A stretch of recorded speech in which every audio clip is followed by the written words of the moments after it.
Hey kid, you got it right. This is Yada's vlog on a blog. Catch it with us now. Double up. I was concerned there, Kevin, that we weren't going to get Wookiee introducing the program. I understand that you and Leigh are working on a longer version of Wookiee, which will be wonderful. That's my favorite part of the vlog on the blog.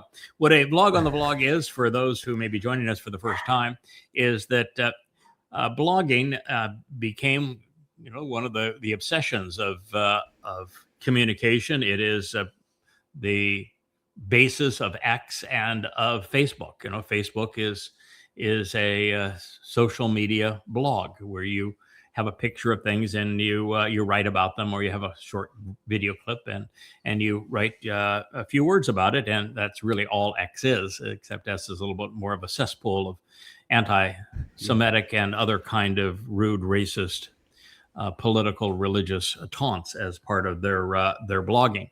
And then if you go to YouTube, which is even more popular, you find that YouTube is a blog where it's a video presentation of people's ideas in a much longer form, because people are more comfortable listening than they are reading. People, this is a short book for me, and it's probably 600 pages, right? People just don't read as much as they once did. That's the reason why we're doing our blog that we post at 12 different places, I think, now in social media. So we're doing a vlog on a blog. It's a very innovative idea where we get to talk about things that are in the news and about posts, so that we can make a much bigger contribution to what's going on in the world.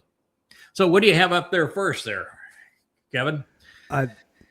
Trump's secret bunker. He spilled the beans on his secret bunker, I guess. Yeah, isn't that interesting? What the United States did under the Greenbrier. You ever been to the Greenbrier? No, you don't live all that far from it. Oh, you're not a golfer, right? No, I'm not a golfer. No, not a golfer. Okay. Well, Greenbrier was this big, classic, old style Southern resort where you have formal dining. You wear jackets and ties to dining, and it has a lovely golf course. It's camped out in the middle of nowhere. And under the ballroom for the Greenbrier, the United States built its nuclear bunker. There was a White Springs airport that wasn't far away. They made it long enough to take in the big jets, and so they have this. Built this enormous nuclear bunker under the Greenbrier, and somehow the beans were spilled finally on it, and the Russians knew where it was, and they decided, oh, what the heck, we'll go and build a new one. Now, the new one happens to be not far from Charlottesville, under the Blue Ridge Mountains, so it's not hard to find either, but it's buried much further underneath the mountains. So the Greenbrier is a place you can actually go and take the tour of what the bunker looked like, and it's set up for senators, some congressmen, top generals, the president, vice president, his cabinet, all the people that will start the war, that don't want to have to endure the consequence of a nuclear war, is what it was designed for. And it made some sense, not fair, but politicians don't ever play fair, but it made some sense in that back in the day, from the time that a missile would go in the air to the time that it would impact and explode, you had, 45 minutes, maybe even an hour to get your act together and go someplace. Sure. Mm-hmm. Well, not anymore. Now the missiles are hypersonic. Well, not the U.S. missiles, but the Russian and the Chinese are hypersonic. You have about 15 minutes from the time of launch to kaboom. And if they're doing the kind of things that the Russians have now on they call it Poseidon, I think, the one from the special designed submarine that is a nuclear torpedo that has no ability to be detected, that explodes just offshore, that sends a tsunami of nuclear radiation inland, and it's a whole region and city killer. It can't be detected at all, so there's no advance notice of that. By the time it arrives, you're dead.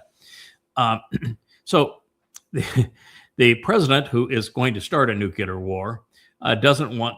I mean, his advisors say, there is no way to get to that really expensive bunker that they put under the Blue Ridge Mountains, not far from Charlottesville, Virginia. You can't get there, no time. So, come to find out, a big reason for the this ballroom is that he wants to build a Hitler bunker underneath it. Living quarters, bedrooms, dining areas, kitchens, assembly areas, common areas. It's going to be a Hitler-esque Führer bunker that he's going to build under this daggone thing. So it's just astonishing. And I've been saying, I guess Mar-a-Lago was out of the question. I mean, it's a golf course, but I mean, there's not a lot of basements in Florida.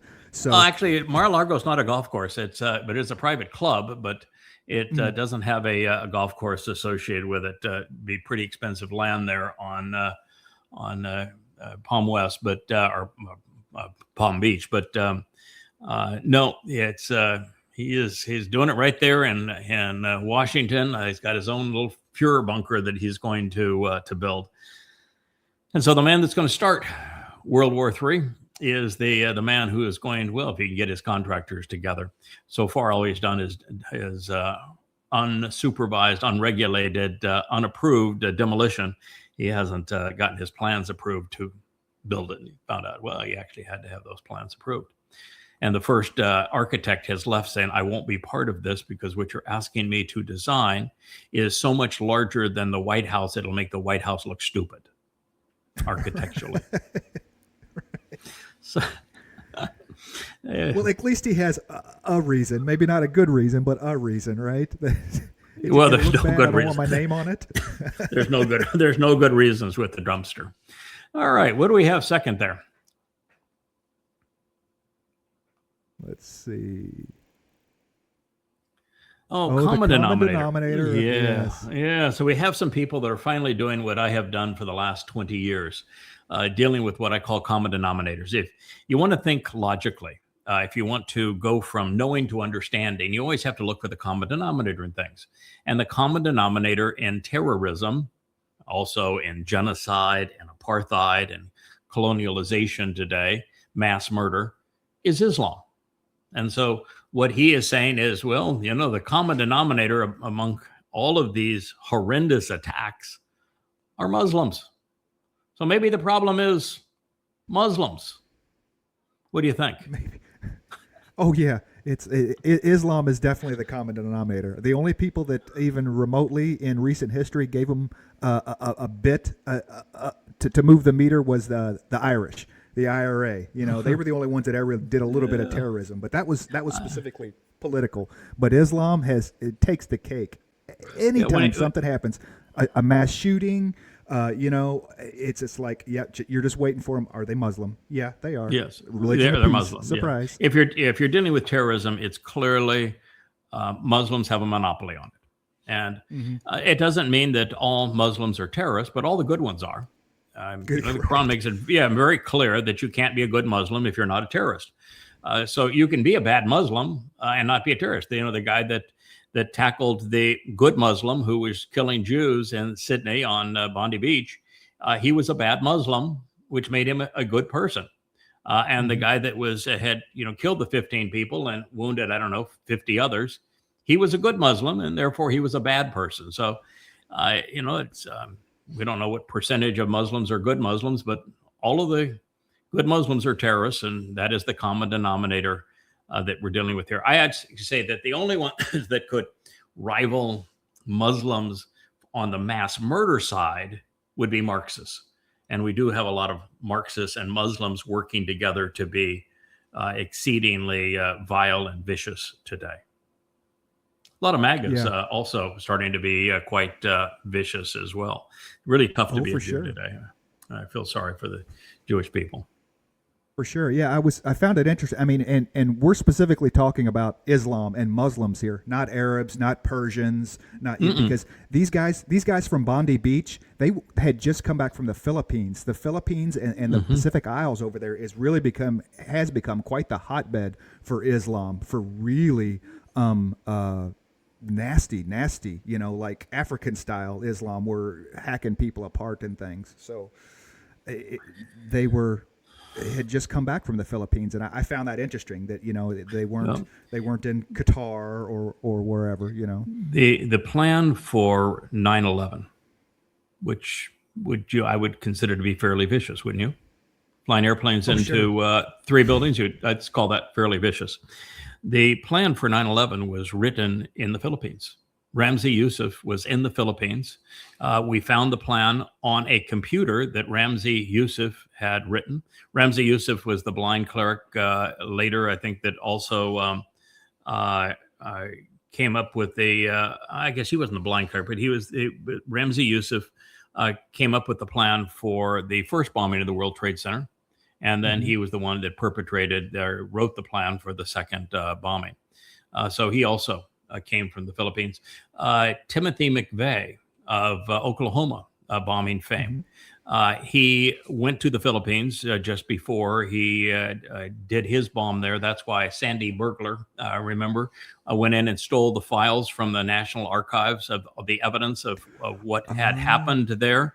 What he stole is the fact that he had been there and was indoctrinated by some of the more vicious Muslims in Abu Sayyad, the Islamic group in the Philippines, and that's where he learned to create that truck bomb. So yeah, the Philippines has a serious Muslim problem. So yeah, that is a common denominator. We're staying on theme. Right. Islam. Oh my. The greatest armada ever assembled. And in my view, America is becoming the most reprehensible nation now on the planet. We commit mass murder at sea. There is no such thing as a narco-terrorist. So if you're absolving your guilt by saying that by killing them you're saving Americans, that's absolute nonsense. First of all, there is no such person who will transport drugs who is a terrorist. They are not terrorists. They are transporters of illegal contraband, and it's only illegal contraband because we decided to have a war on a war on drugs, as opposed to dealing with the problem rationally, which is to curtail demand. Because if there's demand, there will always be supply, and if you make it illegal, then the supply will be exceedingly profitable. So we've created this mess. And the problem is not the suppliers. The problem is the demand. We have way too many people in the United States whose lives are so unfulfilling and so miserable that they have turned to drugs as a way to withdraw.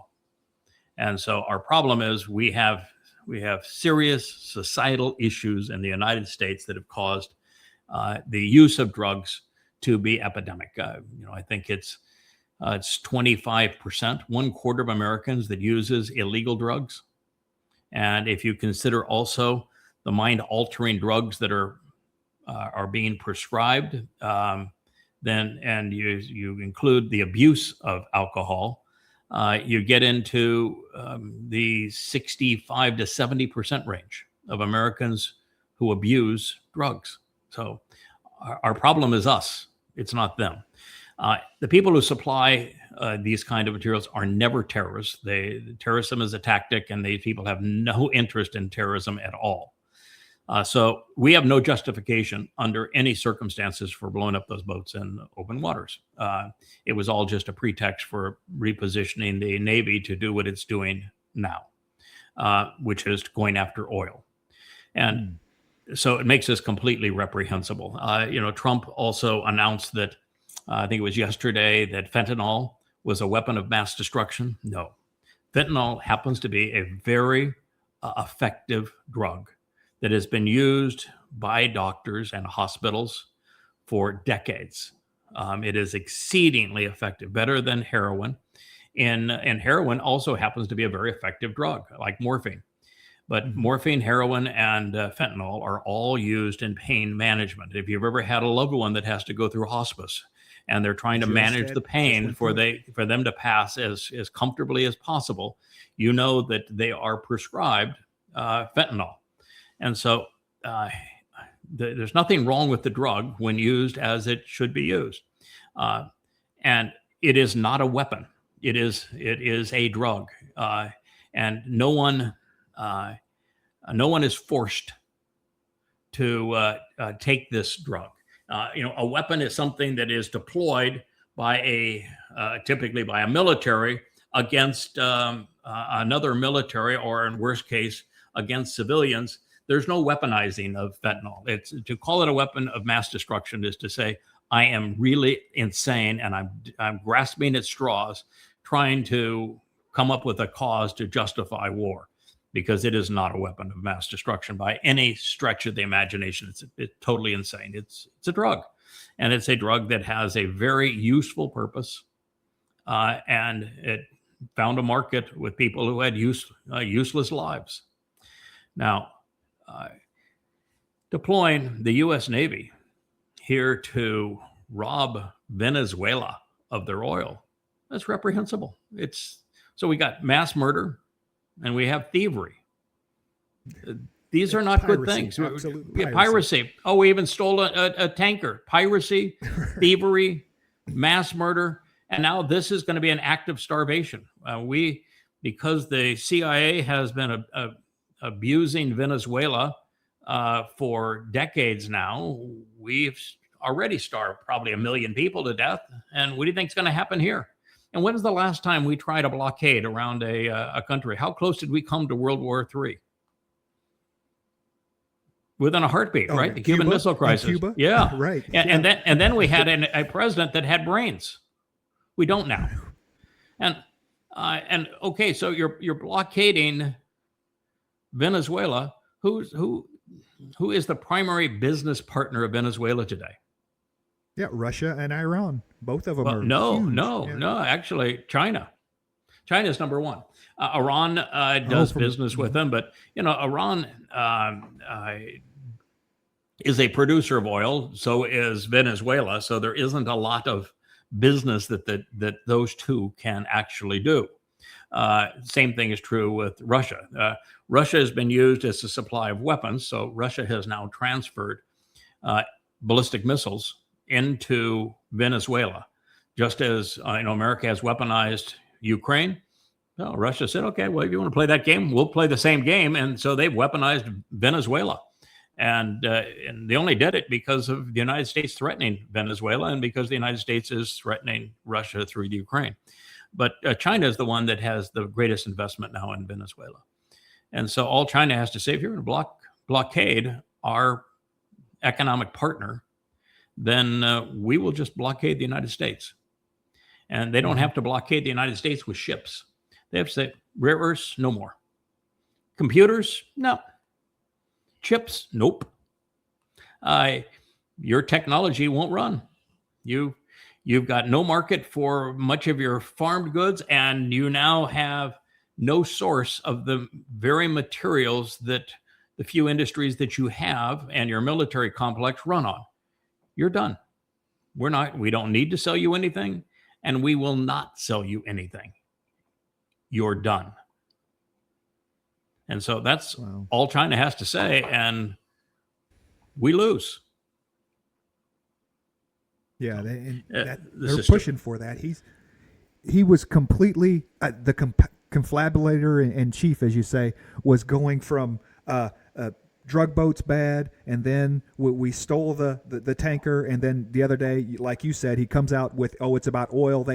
Venezuela stole our oil, and so we're putting sanctions on them. And where in the world did he get the idea that Venezuela, other than when they became communist, was Sunoco in Venezuela or some private company, not the United States? Whenever they nationalized the oil.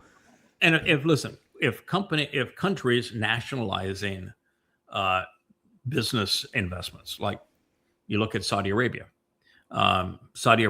nationalized the oil that American and British companies had built in terms of refineries and extraction mechanisms and ports and all this sort of thing. American oil companies had built out all of this. That's why it was called Aramco, and it's still called Aramco, American and Saudi Arabia, but it's or Arab, so it's Aramco. And these Saudis nationalized it. So did every Muslim Middle Eastern country. They didn't have the wherewithal to extract the oil. They didn't have the wherewithal to refine the oil. They didn't have the wherewithal to transport the oil. And they simply nationalized those assets. So if a country nationalizing those assets, bad, then why do we do business with Saudi Arabia? Right. And Qatar and Kuwait or any of those countries? And what happens is that the companies that have their assets nationalized end up doing quite well, because what the country does, the despot over those countries does, is, okay, well, we'll just make a deal with you. You can have distribution rights. We will give you a certain cut on what we do.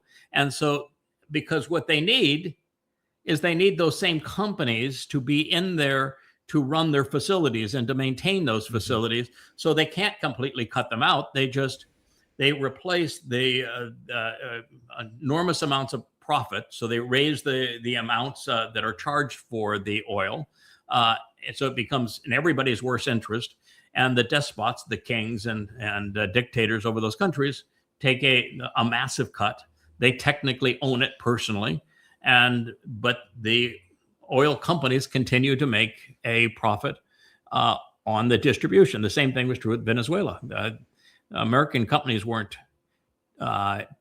disposed from Venezuela by Venezuela.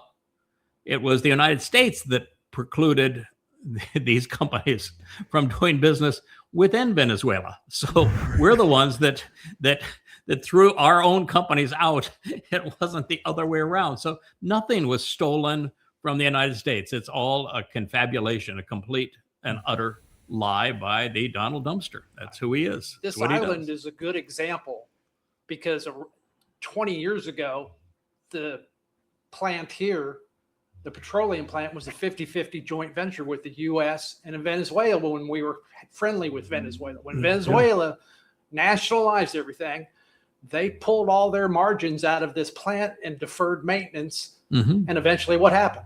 You didn't maintain the facility. It all fell apart. Yeah. And the investor that came in happened to be Chinese. China came in to rebuild it with British petroleum here in the U.S. Virgin Islands, and it failed miserably. They put $5 billion into it and lost it all. Never could get the refinery back operating again. It originally was built by Hess for the refinery here. Now they use the tank farm to launder oil, whether it be Iranian oil or Russian oil or that sort of thing. The tank farm still operates, and they just take it off of one boat, put it in another boat. But the fact that it's been in the U.S. Virgin Islands for 15 minutes means that it's poof. It's clean. Good. It's clean oil. I just want 0.01% cut of that. I could retire. God, these rackets. I'm just so astonished by Elon Musk stock hype. I mean, I swear that the man must have bought X to be his propagandist arm. So here we're looking at Elon Musk saying that the future and the hype on the big IPO for SpaceX will be man colonizing Mars. And I'm here to tell you, it's not like there's a slim chance of that. There is a zero chance of that. I mean, everything on Mars is deadly. The soil, you can't use the soil to grow anything. And matter of fact, the soil is so toxic, and because there's no way to contaminate anyone. If you were to walk outside of the spacecraft, let's say that you actually could get there and not be killed in the process, which, probably one chance in 3. And let's say that you could actually land without this thing falling over and not working once you get there, which is probably 80% likely. If you step out of that spacecraft and you come back in, you're going to track in that Mars soil, and that Mars soil is so contaminated that it'll kill you. And it's a much worse version of the moon regula. The moon regula got into the astronauts' lungs, and because it's just like the Mars soil, it's electrostatic. And it's super contaminated. And so it permeates everything. It destroys equipment, any kind of electronics, any kind of a mechanism that has to function. and you track it in because you can't get it all off because it's electrostatic, and it's just deadly. And you can't grow anything in the Martian soil. It doesn't have any of the kinds of things that Earth soil has that makes it suitable to grow plants. And there isn't the energy to drill for and to defrost the water that's subterranean. There's not the energy to make the fuel to get that thing to come back. There's no way to protect yourself against cosmic radiation unless you live in a cave. And if you live in a cave, why even go there? You can dig a hole in the earth and you don't have any of these other issues. And you can't be away from normal Earth gravity for any length of time without losing your heart, your bones, your muscles, your ligaments, everything else deteriorates. So if you went there, even if you, some miracle, you could actually make food, which is not going to happen. And you could actually make the return rocket fuel, which is not going to happen. And you could actually set up a power plant there, which is not going to happen. And you could successfully do all of this. You could never come back to the Earth because the moment you got to Earth gravity, it would kill you.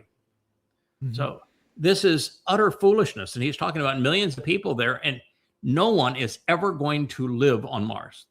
He might, as a vanity project, get people to die there. So what in the world are people thinking about with a $1.5 billion or trillion dollar valuation for SpaceX?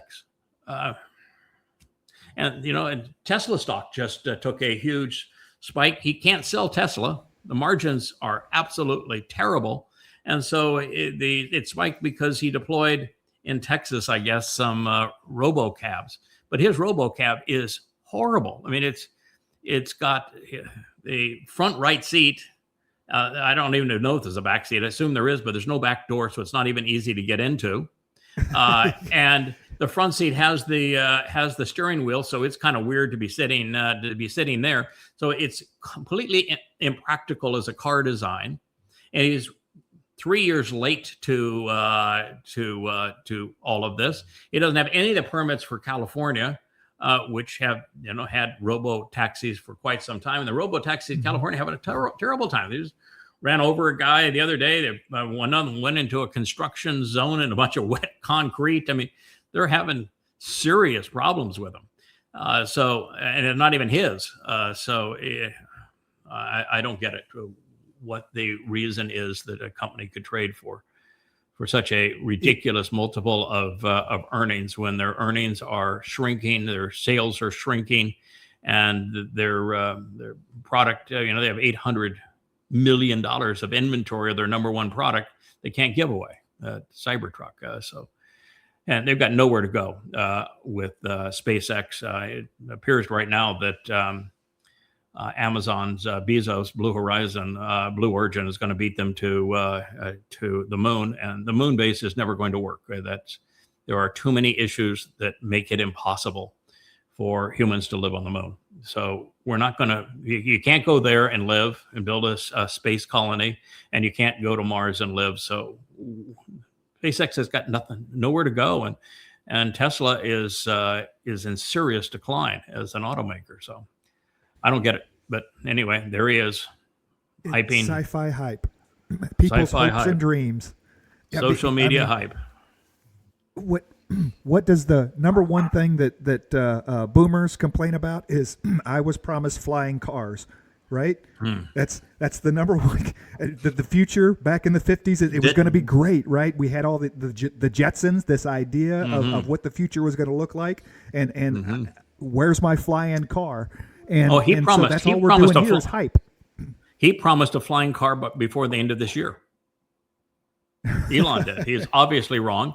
I'm a pilot. I'm an ATP pilot, which means I have the highest certificate you can have as a pilot, 5,000 hours as a pilot, type rated, single pilot in jets. I mean, I'm a serious pilot. And I can tell you that the amount of training and the discipline to be a pilot is so far beyond the average person today that can barely drive a car, because you're now moving not only much faster, but you're moving in 3 dimensions, not 2 dimensions.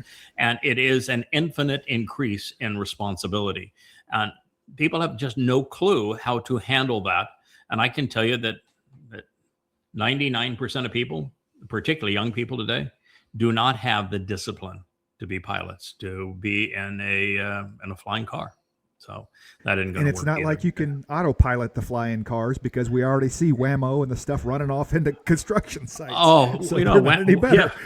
yeah, Whammo is having a really rough go of it, and Whammo's been at it for 3 years in California, and actually they were favored in California, liked in California, they got the permits in California. And Tesla's nowhere close to getting the permits in California, and is not a favored company in California. So I don't know what the man's future is.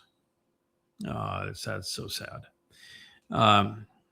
This is the young lady that was murdered at Brown University, and you look at that face, that young woman, and say, she had everything in front of her, and she was just killed for nothing. And the fact that we that no one wants to release anything that happened during that murder, when it's a whole classroom of people would have heard the person, saw the person doing the shooting, and everything is locked down. And now we find that Brown University and the authorities are scrubbing the website of the most likely suspect.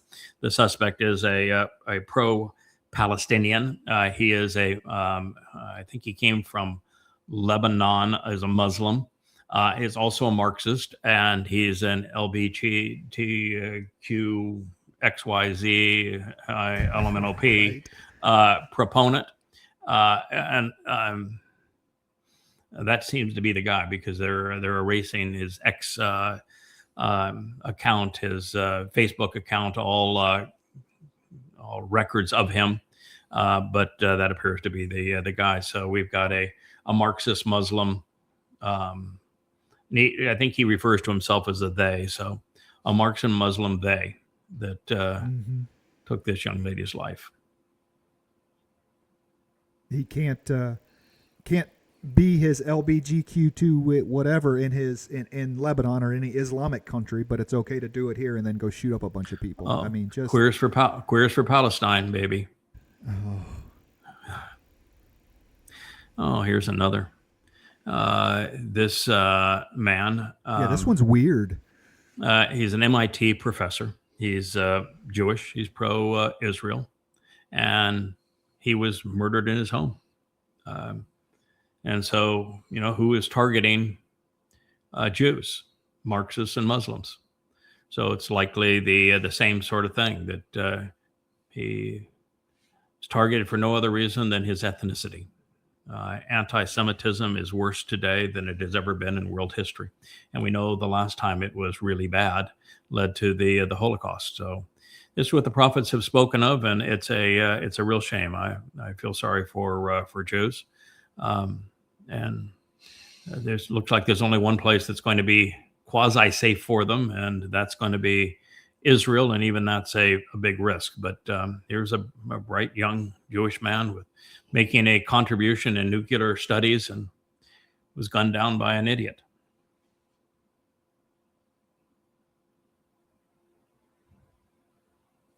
Man, these are really going over well. These they're beautiful. The yada. Mm-hmm. Yeah, they're beautiful. It's becoming stylish to yada, and yada means to know. So the whole theme is, do you know? And what there is to know is YAHOWAH. And so it's YAHOWAH.com, and do you know? And just lots of just beautiful, interesting people that are presented in the know. Are you old enough to remember the Twilight Zone? Did you ever see an episode of it? Oh yeah, absolutely. The John Lithgow episode scared the crap out of me. It's just that damn thing on the wing of the plane. It was like, oh.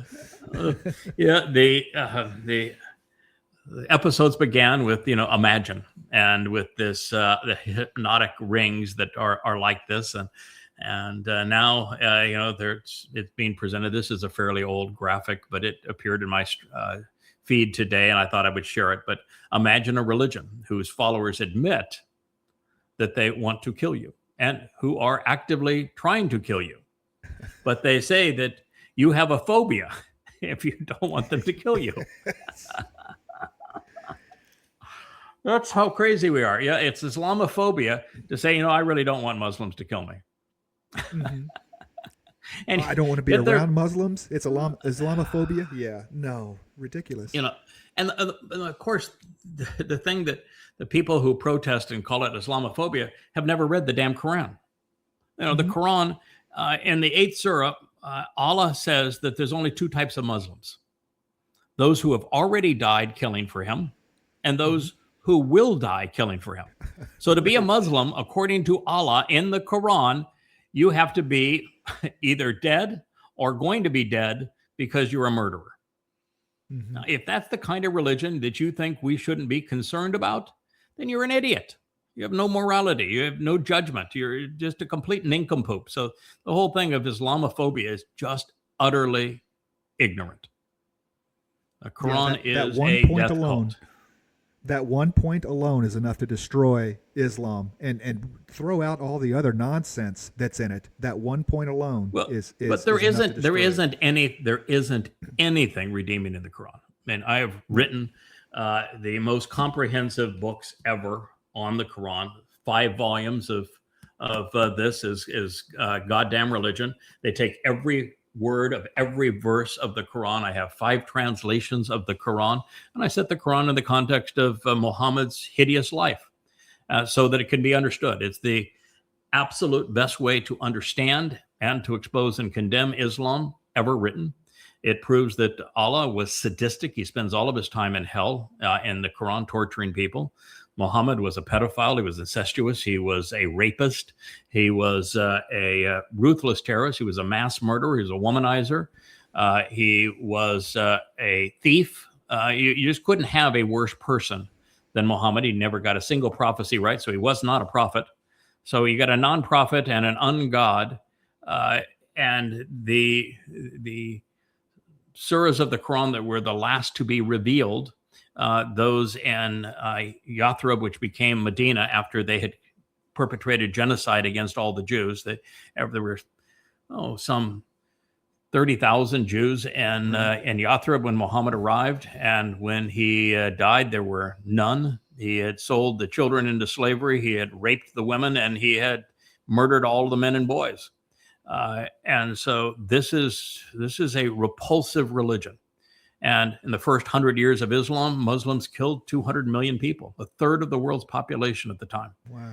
Yeah. So there is just no excuse for Islam. And if you don't know Islam, then just shut up about it because you're ignorant. Read goddamn religion. It's irrefutable. 4,200 pages of absolute, irrefutable proof that it's a death cult. That's just the reality of it. And there's no one on earth can invalidate that claim. 622 is the beginning of the Islamic era. You know what happened in 622? Muhammad met with some pagan Arabs from Yathrib, and he sold them a bill of goods. He said, we're going to have this religion where you get to steal legally. I want to legalize stealing. You get to keep 80% of what you steal. I get 20% of whatever you steal. And if you live while you're out being a land pirate, then you get to rape. You get to enslave people. You get total control over women. You can beat them, do whatever you want to them, rape them, and you can wallow in all the stolen loot. And if you get killed, my God, I have a special deal with him this week only. If you get killed, you get multiple virgins in paradise. Right. And so the pledge to accept that deal was, we pledge to wage war against all mankind. It's the Pledge of Aqaba. It's the first day of the first year of the Islamic era. Call that a phobia if you wish. Susan Sarandon and all the other nincompoops in Hollywood. They want Marwan Barghouti released. Not because he's a good guy. No, he's a mass murderer. He is a terrorist. He has been convicted of murder and of terrorism. He is actually the founder of a Islamic terrorist militia. And Hollywood is so lost. They're so utterly disgusting, so grossly immoral, that they're pleading for the release of the central figure in the second Intifada. Now we're trying to globalize the Intifada. These morons. Bravo, bravo, yeah, release him. It just, there aren't words to show how disgusting these idiots are, but they're repulsive.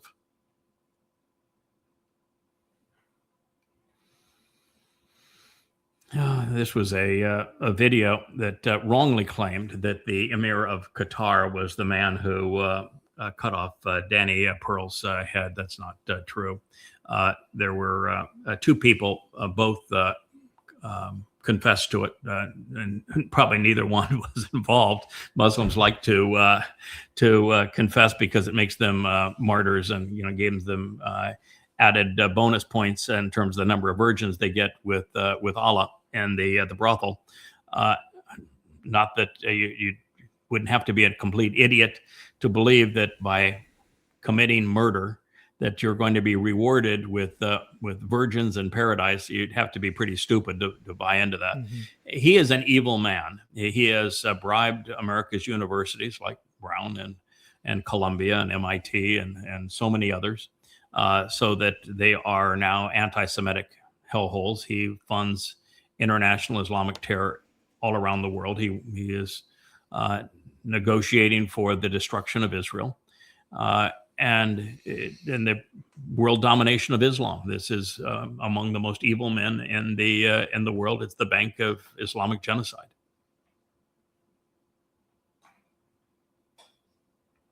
But he doesn't get credit for Daniel Pearl's. No, I don't get credit for Daniel Pearl. Not this time. So this is Susie Wiles was Trump's campaign manager. This frumpy woman that's hanging there behind him was his campaign manager, and she was interviewed by Vanity Fair, and and now that Vanity Fair has released the article, Trump is having a conniption fit, and so is she, and they want to sue Vanity Fair, and Vanity Fair said, "Wait a minute, everything she said is on tape." So if you don't like it, maybe you have a problem with her. But the bottom line is with Trump is everyone who's exposed to Trump knows he's a snake. Everyone who's ever done business with him. Some people have a conscience and they'll leave and say, that's a snake. Others, like Mark Cuban's done business dealings with him. He says, that's the most dishonest man I ever dealt with in my life. And they know that, however, if you speak out against Trump, he is the most vicious human being on the planet. No one has ever been a bigger rat or bully, a more cannibalistic when attacking people who tell the truth about him.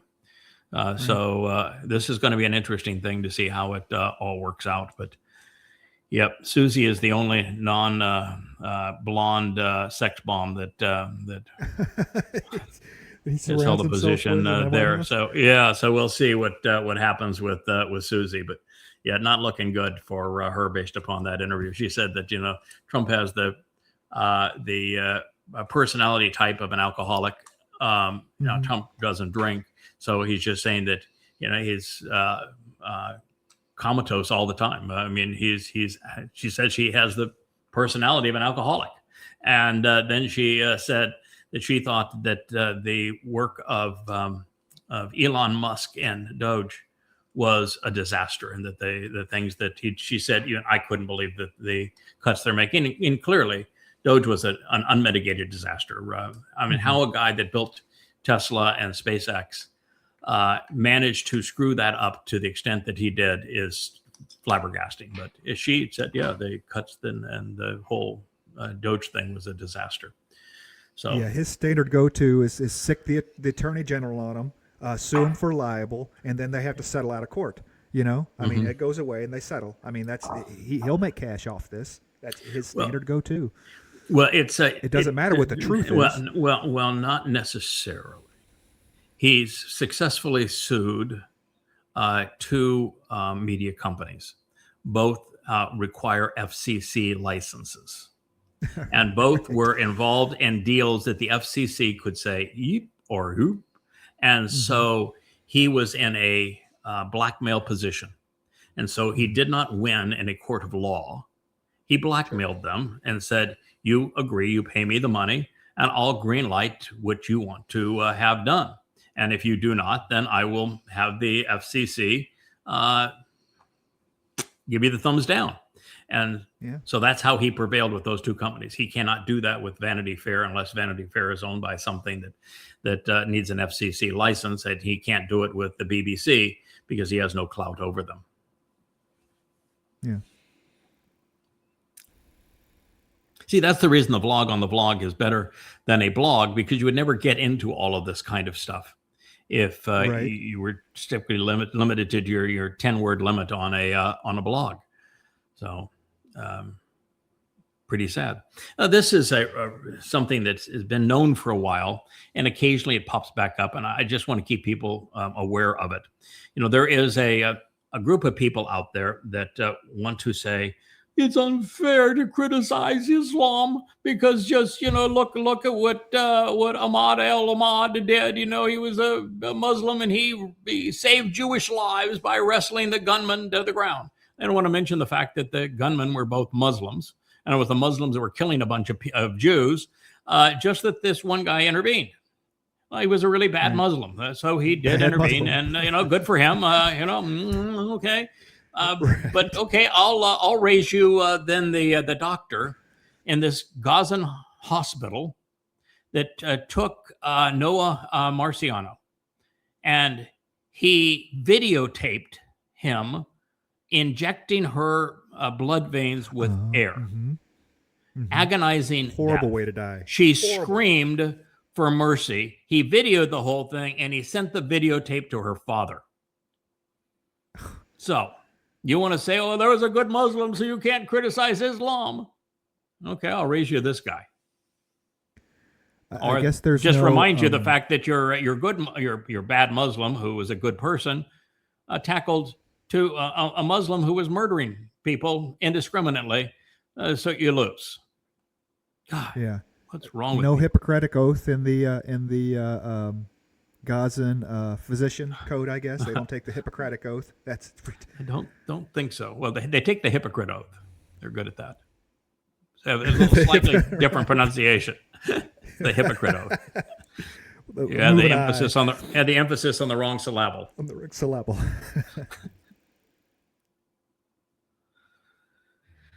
Yeah, oh, this goodness. is Italy, this goodness. You know, I just Turkey, huh? No, Turkey. Yeah, what I can't, and Qatar. What I cannot fathom is how Israel managed to screw itself up this badly. You know, you've been with me for a while, so you know that the morning of 10/7/23, I went to the Era. We had the YAHOWAH radio, and I began writing what is now the open letter to Israel called At War with Religion, which is in volume 1. This is volume 3, but it's in volume 1 of Goddamn Religion. And it's an open letter that tells Israel, this is what I think you're going to do. This is why it will fail. I thought that they would invade Gaza and that then go after Hamas and claim that they could remove Hamas from Gaza. And I said, you can't remove Hamas from Gaza. That is not possible. It will never happen because Hamas is Islamic. Gaza is Islamic. You're not going to remove a religion from a religious community that's entirely that religion with bullets and bombs. It can't be done. And I gave Israel 5 points that they could do that would prevail. Of course, Israel did none of them and proceeded to do exactly what I foretold they would do. But what I could not have imagined is that it would turn out this badly, that Israel would completely level Gaza, destroy the place, and that the Muslims that did Alaska flood were specifically taunting Israel to do this thing. They didn't. 10/7 was specifically designed to be sufficiently savage that Israel would destroy Gaza. That is what they counted on. And with Qatar, they already had all of the pieces around the world set in place to condemn Israel of genocide, even before Israel entered Gaza. because they knew Israel would. That's what they taunted them to do. Israel got played. Israel went and did that thing. And then Israel did not make a decent presentation of their losses. We don't know how many people were actually raped, how many children were actually killed. We don't know the story behind most of the fatalities in Gaza. They were never presented. Israel lost the war of public opinion. And then we had Israel put itself in a position where they were forced to feed their enemy. Those people who were devoted to killing them, they were forced to feed. And then they had to play with their hands tied behind the back because of the hostages, and they had to trade sometimes hundreds of convicted murderers to get their innocent hostages back. In other words, they played right into the devil's hand and encouraged more hostage taking as a result of what they had done. And now they're still forced to feed them. And Trump now, because he's the vassal, he controls, Israel's the vassal. They're a vassal of Donald Trump because they turned the rest of the world against them. So Israel now only has one person that is doing anything for them, and he is playing them also because he controls them. So he is the one who has told Israel recently, we don't care that Hamas violated the peace accord. You have also violated it by responding to Hamas, and Trump doesn't appreciate it when you ruin his great peace deal. So we think that what you have done is reprehensible, and we're going to hold you accountable. And oh, by the way, Israel, now you have to pay for the clearing of all the debris in Gaza. And oh, by the way, you're going to allow Turkey and Qatar and your other enemies to provide soldiers, armed soldiers, combatants, to go into Gaza. Imagine that. I mean, how could you play a hand with a worse outcome than that? You become a vassal of Donald J. Trump, who's the great betrayer. Mm-hmm. You're forced to feed your enemy. You traded hundreds of convicted terrorists to get your innocent hostages back. You have lost, the entire world is against you because you destroyed Gaza, and now you have to go clear it. And in Gaza, rather than just Hamas, which continues, because now you've lost the war and everybody knows you lost the war, Hamas remains, you're going to have your nations that want to destroy you, like Qatar and Indonesia and Saudi Arabia and Turkey, are going to supply the troops inside of Gaza. I mean, it's hard to imagine a country of bright people being played as fools to this extent. The Marshall Plan wasn't as strict on Japan, No, for the reparations that they, No, this was insanity. Further down that Italy and Indonesia have agreed in principle to send forces to a proposed international ISF force in Gaza on the condition that there is no direct contact with Hamas. So what does Hamas have to reach out and make contact? They call them guns, right? Guns, did right, Hamas give up? Did Hamas lay down their guns? No. So No. How is Hamas going to reach out and touch these Italian and Indonesian forces? Right. With bullets, right? Mm-hmm. And so what happens when Hamas does what Hamas does? What are the little Italians going to say? We don't want to play anymore. We're out of here. The Indonesians said, we don't want to play anymore. We're out of here. And then what? Right. Yeah. No, it's just goodness. In total and complete insanity. Hold on. I went to... you're right. Yeah, go ahead. This is just a cartoonish rendering of what it is to globalize the intifada, which is what Marxists and Muslims are shouting throughout Europe and the United States and universities in both places. What a waste of a life. But this is globalize the intifada. The intifada was one of the great crimes of human history. It was the Muslim Brotherhood and the KGB in Russia, who in Egypt, and Egypt was a client of the Russian for weapons.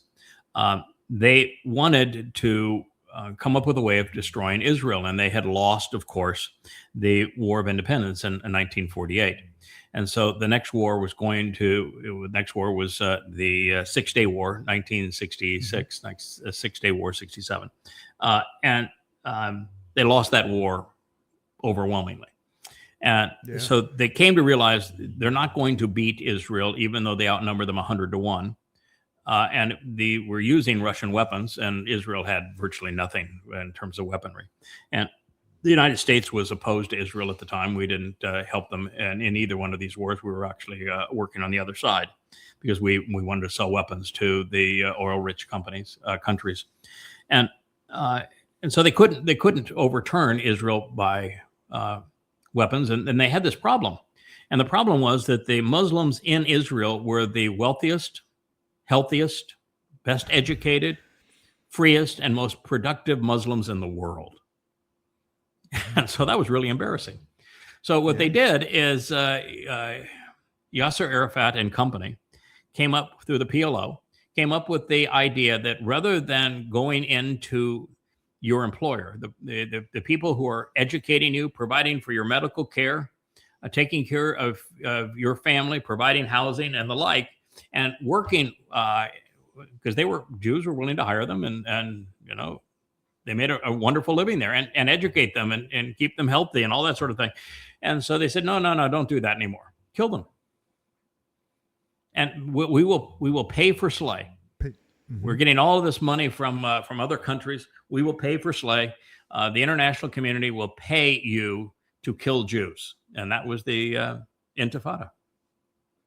And we'll take care of your family if you die, if you martyr yourself. Yep. Yeah. Pay for slay, Intifada. Here we are. The evolution of Christmas. I don't know if Christians have a clue as to how pagan their religion is, but Christianity, the same winter solstice celebration where there is the birth of the Son of God. This is always 9 months after on the vernal equinox, the spring equinox, that Earth is impregnated by the sun to give rise 9 months later to the son of the sun, and the son was God. So this is the first of these myths was under the name Tammuz and Babylon, and then we went on through the list of man gods that were the product of a virgin birth and an annual death cycle. And the most common to this myth of Jesus was Dionysus. He has almost identical pagan history. And Mithra did too. Mithra was the unconquerable sun, the religion of particularly the Roman legions. Constantine was a devotee of Mithra. But Dionysus, when the Romans came in 133 to completely destroy Israel after Rabbi Akiba made his big mistake with the false Messiah, Hadrian was a major player in the Dionysian mystery religion. In fact, he went from Jerusalem directly to Greece with his boy toy to participate in the Dionysian mystery religion. So Dionysus and Mithras, and then in Rome, the Saturnella is the basis of today's Christmas. Sol Invictus is the same as Mithra, and so all of these things were just incorporated into Christianity as making the religion pagan. Both Easter is even named after the Ishtar, who is Astarte, the mother of God, the queen of heaven. So Mary is a copy of Astarte, the queen of heaven, the mother of God, the Madonna and child. She became known as Ishtar, that Christians now celebrate Easter, which is named after her. And then you have Christmas, which is the Saturnella, with the Sol Invictus, Mithras, Dionysus, and the Saturnella. I mean, it's just pagan through and through. And it just shows how how religion perpetuates itself through monkey see, monkey do, because Christmas is not in their source text. There is no, nor is Easter, Christmas nor is Easter. Exactly. And it's just monkey see, monkey do, that this guy says this, and nor is Sunday worship. Sunday worship's not in their text either. But Sunday worship is what the pagans did, and Easter is what the pagans did, and Christmas is what the pagans did. And so they just, to spread their religion, they just made the religion acceptable to the pagans, which is why they, Dionysus and Mithra were the number 1 and number 2 virgin born, annually dying, and resurrected gods of paganism.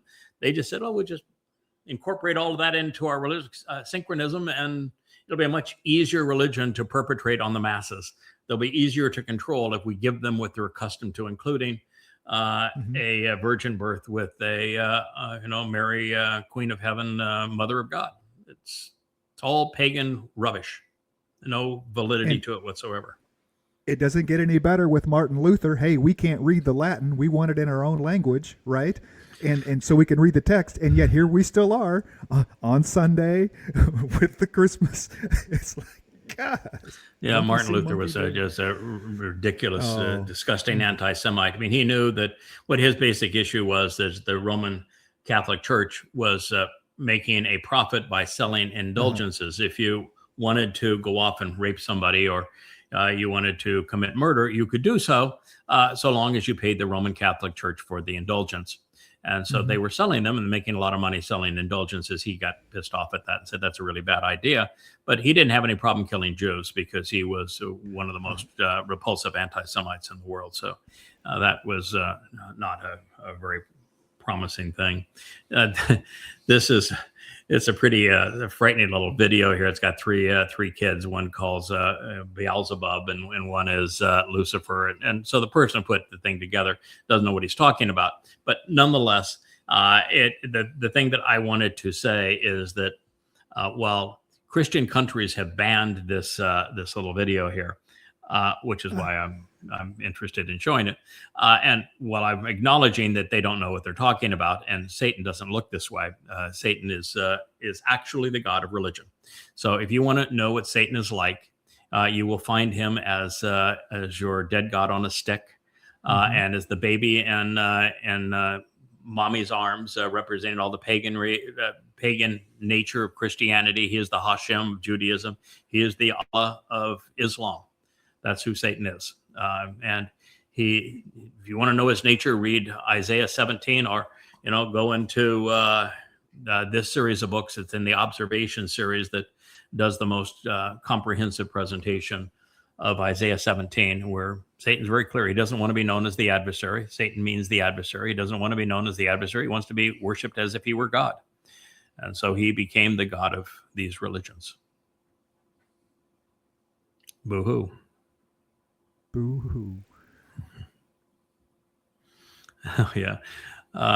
This plays off the Vanity it plays off the same one, so it's the same commentary. But there's Trump with little X in the White House before he became persona non grata, and Trump devoured him.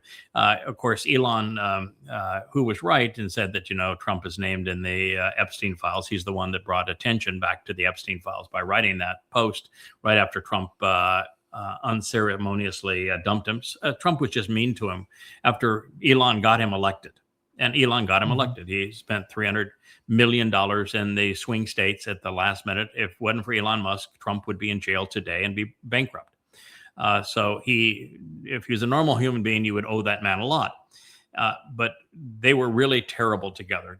Elon is a horrible politician. He didn't understand that if you're going to cut spending in government, you have to work through Congress, because Congress, according to the Constitution, has that responsibility, not the president.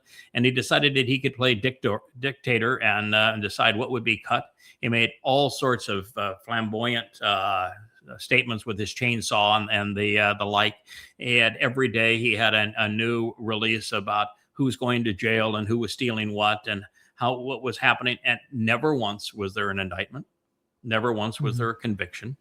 Never once did he validate anything that he made as a claim.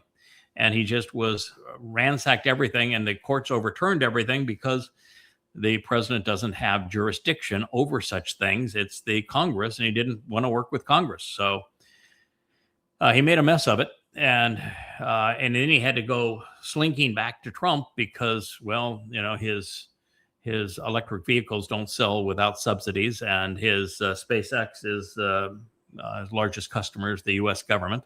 And I'm convinced that Optimus and Starlink have a huge government investment, which means eventually both are going to be used against us. Sure. I think that man is not what he presents himself as. Yeah, the only reason to have Starlink phones isn't a convenience issue. It is a control issue that you can give out phones that anywhere you go, that is the only network you find. Yeah. Well, I think actually it's going to end up being you can use any phone, and I happen to use Starlink here on this island. It's the best form of connectivity, most reliable form of connectivity we have on this island. It's got its issues, and there is no such thing as customer service with any one of Trump's or with any one of Elon's companies. But it's a decent product, and if all cell phones can connect through it, no matter where they are, then there is better connectivity of the world, better communication. That's a real positive thing. If it actually happens that way, it'll be one of his companies that actually makes a positive contribution. I just am looking at what he has done in the past and listen to what he is saying, and I suspect there's going to be a nefarious issue that arises here. It's that's just my conclusion. It's just like SpaceX. With SpaceX, there is literally nowhere to go, so all he is doing is selling hype while launching satellites for the U.S. government. This is the one you want me to? Yeah, this is it easier for you to read it? I can. Yeah, I can read that. It is genuinely startling that that the president of the United States would send out a tweet from Trump Social or Truth Social that would say these kinds of things, and it's flabbergasting that we have a president that's this deranged, this out of touch with reality, that thinks that it's going to somehow work out for the United States to blockade a country so that we can steal their oil. Yeah. Saying those things on a microphone is one thing. Writing them down is completely different. I mean, you had to plan that out. You want me to go ahead and read it? Yeah, go ahead. Okay. Venezuela is completely surrounded by the largest armada ever assembled in the history of South America. Okay. It will only by the way, bigger. I'll interrupt you occasionally. It's not an armada. An armada would be, if you had a bunch of ships that you're going to use to transport goods and services. This is not an armada. It is the U.S. Navy. It is aircraft carriers and destroyers and missile launchers and spy ships and all of that kind of thing. It is the U.S. military that has been deployed to embargo a country that has not attacked the United States, has not threatened to attack the United States, has not done anything that could be considered hostile to the United States. We just decided that we were going to blockade that country with the U.S. military.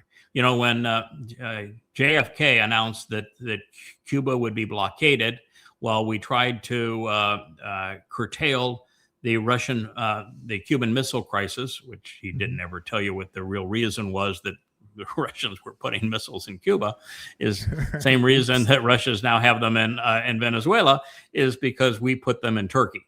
And so the Russians wanted them out of Turkey. We wouldn't remove them from Turkey. And they said, well, we have a way to get you to remove them from Turkey. We'll put them in Cuba, and then we'll remove them from Cuba. You remove them from Turkey, and we'll be where we needed to be. But he did not say, I have an armada, the largest ever assembled in the history of South America. He did not say that.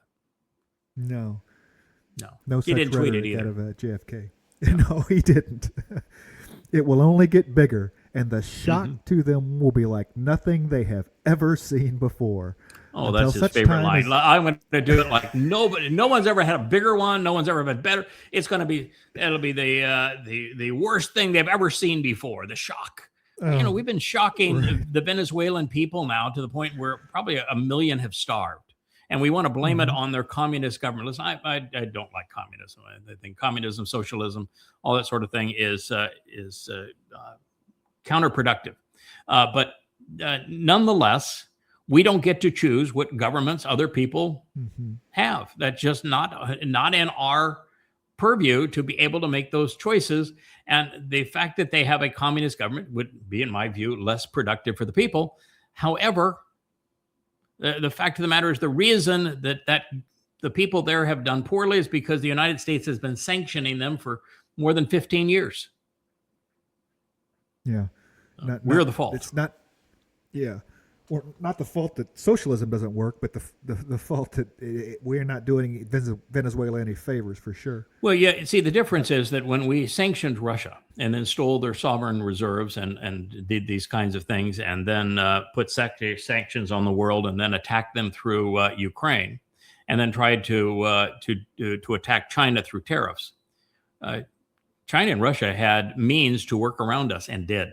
And not only called our bluff, but have turned what we did in terms of sanctions against us, so that the consequence of the United States is going to be bankruptcy within a matter of 5 years because of what we did with our sanctions and our tariffs between China and Russia and even Brazil and India and the BRICS nations. So we played a card that ended up creating economic suicide for America, and it's for certain. Venezuela, with 30 million people in South America, did not have the wherewithal to respond as Russia and India and Brazil and China did. And therefore, they now are susceptible, although it is China that has replaced the United States in terms of commerce with them, and Russia who has replaced the United States in terms of providing a defense mechanism for the country. But go ahead. I'm sorry. Oh, I'm not sorry. That's the best thing to do. You read it and I'll comment. It's your show, man. Until such time as they return to the United States of America all the oil, land, and other assets they have previously stole from us. Now, wait a minute. Wait. I don't know where I was, but somewhere I missed the fact that Venezuela was Venezuela and not southern Florida. Did I miss? Is there some point where Venezuela was part of the United States and there was a succession movement and they withdrew for the United States and they stole this land away from America? Is Venezuela somehow in U.S. territory where the U.S. could claim that the oil beneath Venezuelan territory belonged to the United States? Yeah. How does that work? Is Venezuelan there any occupied United States? Yeah. Where's that place? Is there any place here that you could get even within a zip code of sanity? They return the oil and the land that they stole from us. And other assets. Venezuela didn't steal our land. They didn't steal our oil. Right. Oh, my God. And other assets. I mean, this man is literally insane. Uh-huh. Yeah. If you're a MAGA, you should be ashamed. And if you're not ashamed as a MAGA, then you're as immoral and delusional and ignorant and as irrational as he is. If you believe that what he wrote here is credible. Okay, so the pretense here is that we're going to blockade Venezuela, which is going to cause many, many people to die. Until Venezuela returns oil they didn't steal from us and land they didn't steal from us. How are they going to do that? And the illegitimate Maduro regime is using oil from these stolen oil fields to finance themselves. Drug, terrorism, human trafficking, murder, kidnapping. There is no such thing as drug terrorism unless you want to incorporate the CIA, because the CIA was really good at using drugs to fund black operations. They did it during the Vietnam War. They did it during the Afghanistan war. The CIA is great at it. Maduro government is not great at it. The government supplies none of American drugs. Cartels operating within the country supply about 5% of American drugs. No cocaine, though, and no fentanyl, other meaningless kinds of drugs. So Venezuela is not a drug supplier to the United States of any consequence. None. And the government is not part of a drug cartel. That is an absolute lie. And the notion that the government is illegitimate, well, that would be, 50% of the governments around the world. Installed by the CIA. Yeah, the CIA has only conducted 100 regime change operations. If you want to have an illegitimate government, why don't you go to the Ukraine? Yeah, Zelensky. Yeah, that's an illegitimate, completely illegitimate government. Mm-hmm. I would argue that the Trump government of the United States is illegitimate because they're not paying any attention to the U.S. Constitution, and he is not going to leave office. So that's about as illegitimate as they could be. But Ukraine is a classic case of an illegitimate government. But why would you assume that Saudi Arabia is a legitimate government, or Kuwait, or any of the Middle Eastern fiefdoms? Look at Egypt, which we do business with. That was a military coup that was sponsored, of course, by the United States. Or look at the Islamic State that he's Trump's all buddy. He's handsome and he's a great fighter. He's my guy. I'm going to support him. It's the Islamic State. And the CIA was responsible for having the United States upend the Assad regime. So illegitimate governments are the work of the United States. We are really good at being bad in this way. So there is no legitimacy to what he has said now. The Maduro regime is not a narco regime. They're not a terrorist regime. There's no terrorist acts that are being perpetrated by them. And they are less illegitimate, or more legitimate, than most of the other countries the United States wallows in. For the theft of our assets and many other reasons, including terrorism, drug smuggling, and human trafficking, the Venezuelan regime is not involved in human trafficking. If you want to involve in human trafficking, go after Saudi Arabia. Yeah. If human trafficking means something to you, go after Bahrain or United Arab Emirates or Qatar, where the slave trade is huge. So no human trafficking there. This is all a pile of absolute lies. He's not out killing people either. He's not kidnapping people. Oh, but guess who is really good at murdering people and kidnapping people? The United States. Yeah. Well, they just did blowing up the boats. So we just pirated a boat, didn't we? A tanker. Mm-hmm. And we blow up all the other boats. So that you want murder, that would be it. And if you want drug trafficking, the reason there's drug trafficking in the United States is because there's a demand for drugs in the United States. You know why there's a demand for drugs in the United States? Because we have so screwed up the country. And I hate to use we with the United States because I'm an expat. But the United States is so screwed up its country where there really is no productivity. There's education has become indoctrination. People's lives are so unfulfilling and miserable that they're drugging themselves to death. It's not Venezuela's fault. It's not even Colombia's fault. It's the Americans' fault. We did this to ourselves. I hate to use we again. I'm an expat, and I'm glad I'm an expat at this point. Right. The Venezuelan regime has been designated a foreign terrorist organization. Therefore, today I am ordering he called them a foreign terrorist organization. Why not? If you want to know terrorism, the United States literally created Al-Qaeda. We created Al-Qaeda in Afghanistan because we wanted to rent the Taliban from the Pakistani government to attack Russia. We created Al-Qaeda. That's a terrorist organization. The United States created them. The Islamic State is the one that replaced Al-Qaeda, and we created them through the Awakening program. If you want a nation that sponsors terrorism, the United States. It's not Venezuela. And what is the United States doing when they attack Russians through Venezuela? We attack civilians through the in, Ukraine. in Yeah, Russia through the Ukraine. Through Ukraine. Yeah, that's terrorism. We're the terrorists, Oh. not Venezuela. We're blockading them. They're not blockading us. Right. We're Therefore today, today, I am ordering a total and complete blockade of all sanctioned oil tankers going into and out of Venezuela. Into Venezuela. Okay. Venezuela is an oil exporter, right? Yes, they have the largest oil reserves in the world. We want the empty oil tankers too. The ones returning from some place that are going to Venezuela that are getting ready to fill up. We want to take those too. And by the way, and who sanctioned that when he says all sanctioned? I love his caps here. Complete blockade on all sanctioned oil tankers. Who issued the sanctions? Who issued the sanctions? It's got to be the United States because OPEC. There you go. It's the United States.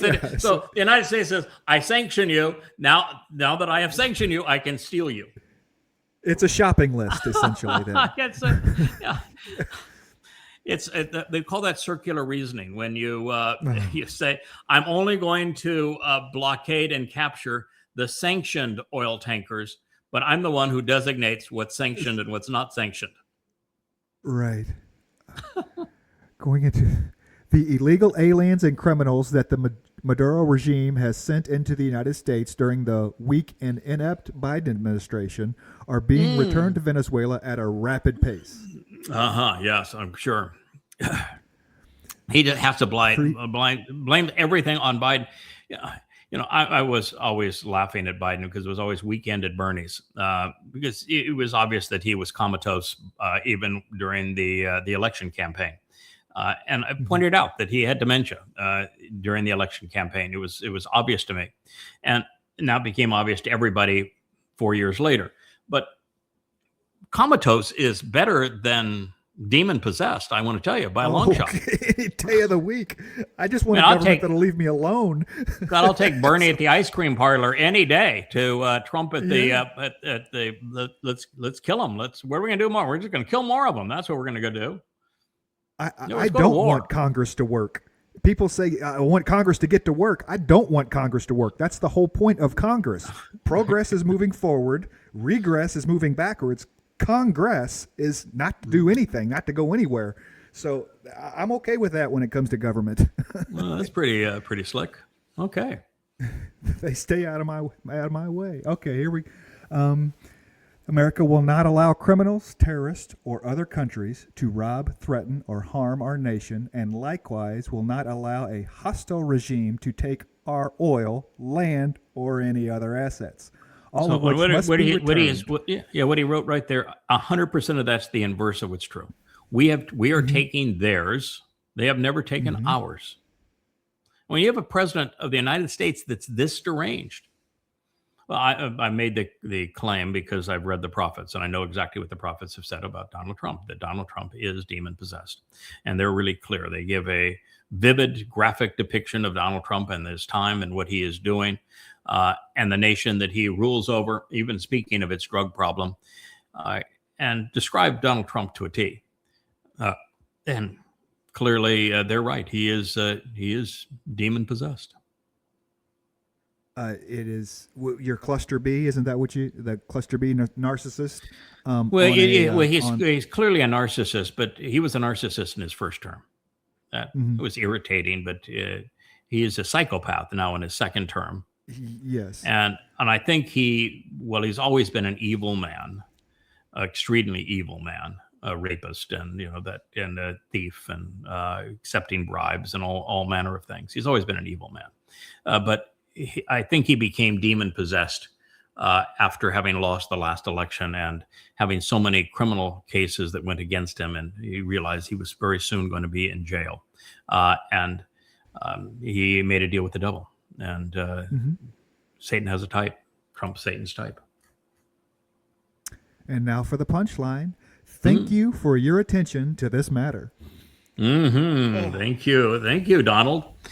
Yeah, thank you for your attention in this matter. He is the asshole in chief of the United States, and so I'm flabbergasted that there are 30 some odd percent of Americans that support this man. It says that you and your religion and your politics are grossly ignorant, irrational, immoral, disgusting. And I'm also disgusted that, and listen, I'm too conservative to be a Republican. So I'm certainly not a progressive, not a liberal. I've traveled in many communist countries during my youth. I know communism exceedingly well, and I despise it. I despise Marxism, socialism, and yet what I have come to know is that America has no future with the Marxist, socialist, progressives of the Democratic Party, and with the MAGAs and Trump, it is imminent destruction. There is no hope for America. It's suicide. It's over. Yeah. It is. Yeah. It's a suicide pact.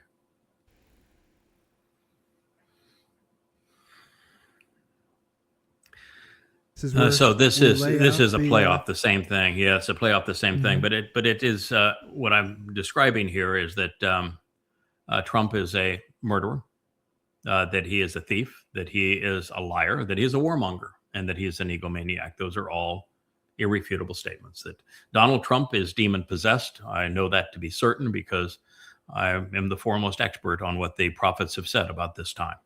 And if you want to challenge that, or if you want to validate it, that book that is behind you, the book's actually bigger than you are, Kevin. Not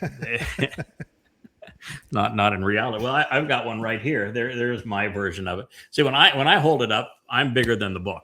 But when you're showing there, you're almost in the configuration there. Anyway, this is it's called a time of trouble. It's Eth Sarah. It's about the 7 years that is the time of Israel's troubles, but it's world tribulation. Most people are going to die.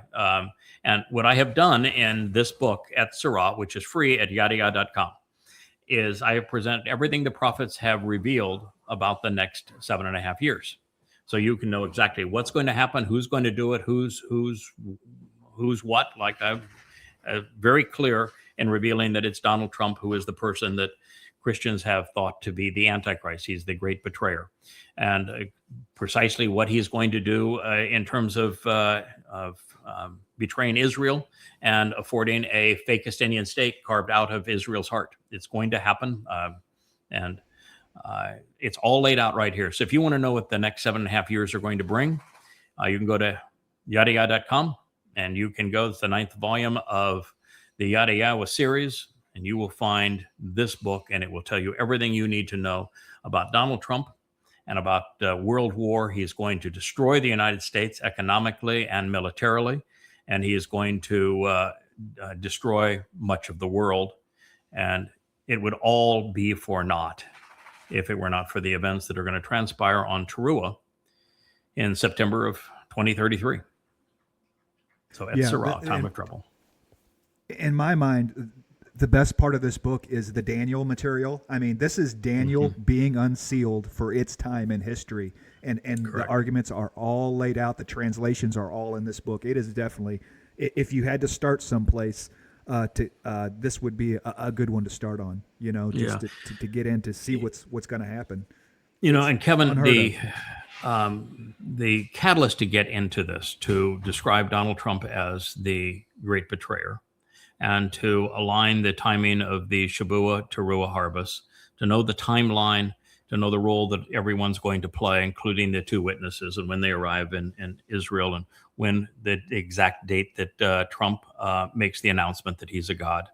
And going to actually be on the Ides of March. It's going to play right into the Roman religion of Mithraism and of the Caesars. That's why I refer to Trumpism as the rise of and the fall of the Fourth Reich. And then Ramadan, tying in Ramadan. Yeah, he's going to arrive on Ramadan, and then he is going to make his pronouncement on the Ides of March, the 15th of March in 2030. The principal foundation upon which Daniel is understood, and it's not Daniel, it's the prophet. It's two fellows that are actual prophets, Gabriel and Michael. They are Dod and Yada. They're not angels. They're not. not angels. I've tried to pull that off before, and no one's ever bought the angel. You're no angel, huh? I am no angel. No, I have a lot. Listen, I like them as Malak. They are responsible for my protection duty. Even though Absolutely. Wookiee would like to think that he plays a role in that, but no, the Malak are very, very important to me. But no, I am a Malak, and he actually carry the title, but not in the sense. Well, actually, in the sense of being spiritual, because As being a cherubim. but I'm not the Malak as in the heavenly host, the Saba. But the foundation of all of this happens to be YAHOWAH 17 and 18. And it's the place where I've become certain as to when Israel is going to be forced to forego its heart to create a Islamic state, and who the person is that's going to perpetrate that, which is Donald Trump, because the 18th chapter is all over, describes Donald Trump in the United States of America. And it's the one who perpetrates this. I have gone back through in the last week. I have been dealing with a very in-depth analysis of YAHOWAH 17, because it is the fulcrum from where all of this plays out. And the more in depth you examine every word and every stem and conjugation and mood that YAHOWAH used, and he is the most brilliant wordsmith of the prophets. He is. You got to have your thinking cap on when you're translating YAHOWAH. He could be more brilliant than Dode. I mean, he's in that league. And as I read it, everything that I had come to conclude is affirmed. In fact, it becomes undeniable. So I know of what I speak when I say that Donald Trump is demon possessed, and that he's the great betrayer, and that Israel's going to be forced to concede an Islamic state carved out of her midst, and that as a result of that, we're going to have Alaska flood 2.0. It's going to be 1,000 times worse than the October 7th attack. And I've named the countries that are going to participate, and exactly how Donald Trump's going to maneuver in all of this. So it's all laid out there for you if you want to know it. I'm not making this statement casually. You know, I had somebody write when I said that Donald Trump here is demon possessed. They said, "Oh, that's scary." You know, it's like, who are you to say that? Well, that's who I am.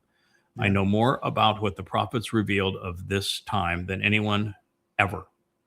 As you said, it's the first time the book of Daniel has actually been unsealed, so that it can be understood in great detail.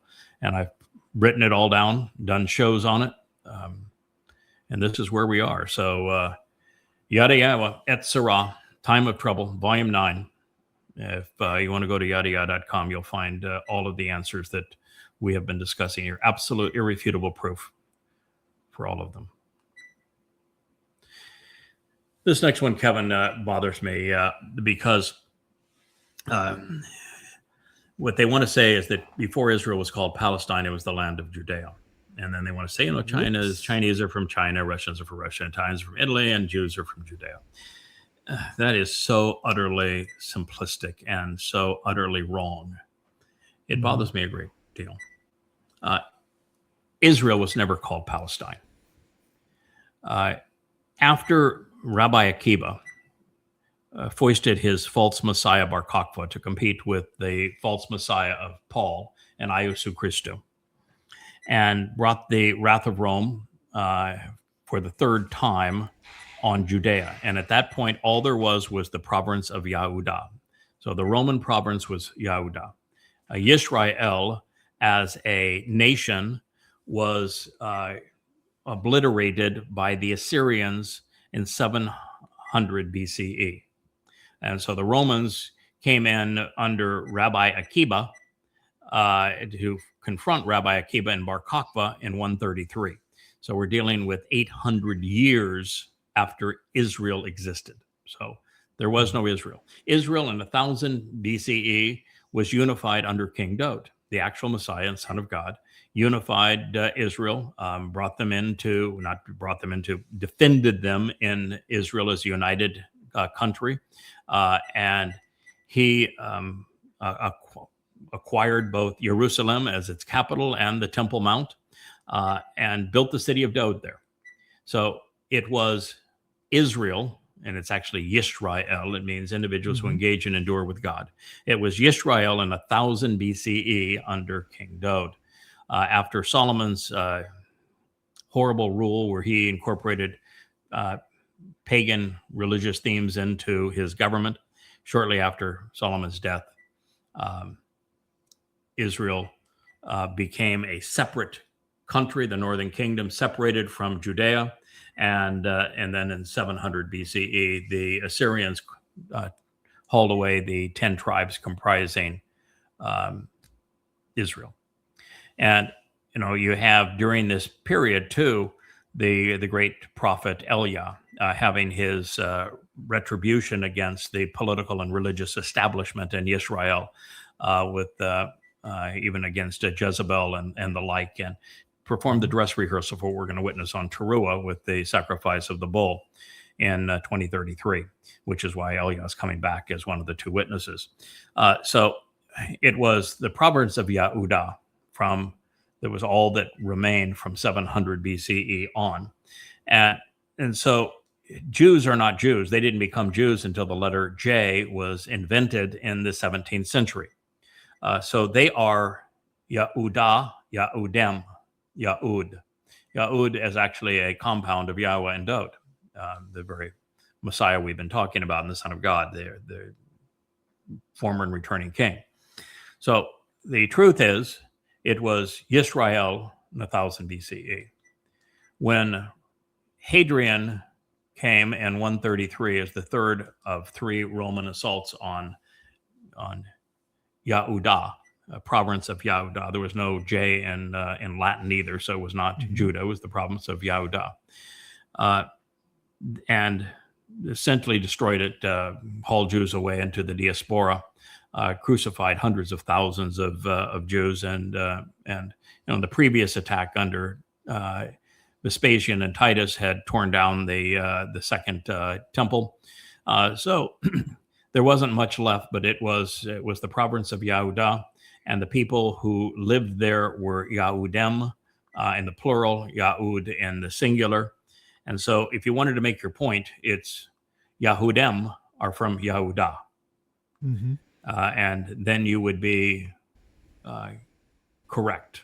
So I don't know why people can't get it right, but that's the truth. Like Dr. Jeff says, we're trying to create more Yahudim from Jews. So yeah, and the only reason that Palestine became a name is that when Hadrian was torturing the literate Jews, the Yahud, to death, wrapping Torah scrolls around them, soaked in kerosene, torturing them to death, he elicited confessions as to who the most disgusting people were in the history of Yisrael and Yehudah. And they said, well, it would be the Philistines. So the Philistines, they were ruthless. They were ruthless terrorists. The Philistines were. And so he said, okay, well then to just rub salt in the wound, if you will, I'm going to rename the province of Yehudah Philistia, Syria, or Syrian Philistia. And so that's how the name was designed to be an ethnic slur. That was the entire purpose of it. It wasn't ever the name of the place. It was never called Palestine. It was simply an ethnic slur that he used in passing as he left. No one even took him seriously. But the British, who are anti-Semites, decided to resurrect that name. And why the British would do it is as well. The British were badly abused by the Romans, so they should not have done that, but they did, and they did it because so many Brits are either Catholic or Protestant Anglican, which is Catholicism light through what Henry VIII, who wanted the divorce, and so it's the British who called the land Palestine. So if you want to blame somebody, it's the Brits that regurgitated this lie. And then when the KGB and the Muslim Brotherhood in Egypt, after losing the 1969 with the 66 war, I guess what it was. What year was the 6-Day War? 67? 67. So losing the 6-Day War in 67, it was the Egyptians, the PLO, which they created, the Muslim Brotherhood, and the KGB that collectively came up with the idea that, well, we'll just rename the place Palestine off of this old myth and call the people Palestinians that had never been Palestinian. They don't know what a Palestinian is, but we'll call them that, and we'll call the place Palestine so that the world can be convinced that we're the indigenous people and it's ours, and the Jews have taken it from us. And people are stupid enough that most people believe it, particularly today's youth that are so indoctrinated.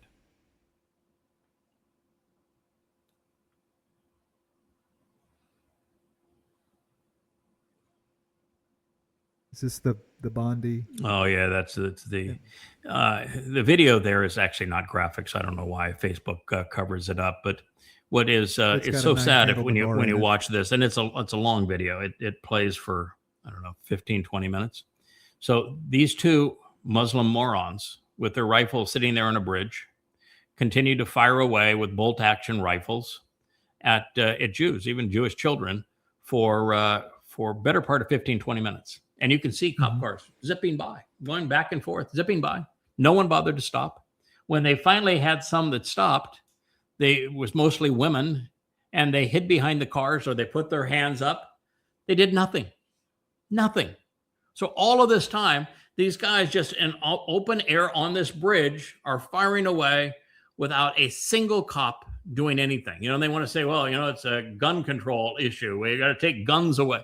Australia already published or legalized a gun control law. And so these guys actually had those guns legally. They were given permits for those guns, and they were known sympathizers with Islamic terrorist organizations, but nobody else had them. And the security team that the Jewish community hired, they all ran for cover, and the cops did nothing. It's just disgraceful. Yeah, what happened? And you watch it, you just want to cry. Heard part of the press conference and just how upset it. I don't think it was the prime minister, but it was the New South Wales governor or whatever that was overseeing the press conference. He was just emphatic that the cops, what would you do? These guys had long guns. Our police officers only had handguns, and they acted bravely. They acted within their training, and he was just completely upset that people were like the cops did nothing. No, they didn't. No, they didn't. They did nothing, and they did not. They ran. They cowered. They did nothing. I mean, it says that Australians are gutless. They're immoral. They're disgusting. That's what it says. Is that Australia? I will never. I was there once. I will never go back. You were reprehensible. First of all, you have encouraged anti-Semitism. You have not only brought in these malcontents, you've allowed them to say, kill the Jews in their parades.